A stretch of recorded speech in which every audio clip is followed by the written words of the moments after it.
Maharashtra FDA McDonald સહિત 8 મુખ્ય રેસ્ટોરન્ટના ફૂડ લાયસન્સ રદ કરી દીધા છે। અહીં તપાસમાં છત્રપતિ સંભાજીનગરની હોટેલના રસોડામાં મોટા પાયે ગેરરીતિ મળી આવી હતી, જેમાં સડેલું ચીઝ, કાળું તેલ સહિત મોટા પાયે ખુલ્લામાં સંગ્રહિત કરાયેલા વાસી ખોરાક મળતા આ કાર્યવાહી કરવામાં આવી। જ્યારે અન્ય એક ગુટખા અને પાન મસાલા સંબંધિત કેસમાં 6 લોકોની ધરપકડ કરાઈ। મહારાષ્ટ્રમાં એફડીએના ખાસ ઓપરેશનના પરિણામે ખાદ્ય સુરક્ષા નિયમો વિરુદ્ધ મોટી કાર્યવાહી કરવામાં આવી છે।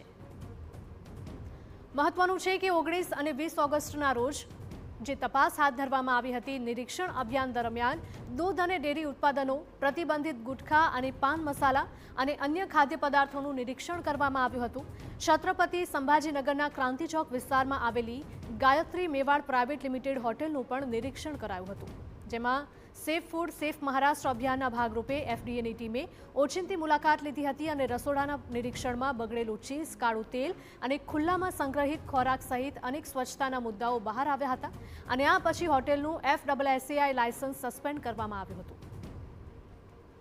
તો આ ઝુંબેશ દરમિયાન પ્રતિબંધિત ગુટખા અને પાન મસાલા સામે પણ કાર્યવાહી કરવામાં આવી હતી। મુંબઈમાં 3 દુકાનો સીલ કરવામાં આવી હતી અને આ કાર્યવાહીના સંદર્ભમાં 6 લોકોની ધરપકડ કરવામાં આવી હતી। આશરે 1,95,000 રૂપિયાની કિંમતની પ્રતિબંધિત વસ્તુઓ પણ જપ્ત કરવામાં આવી હતી।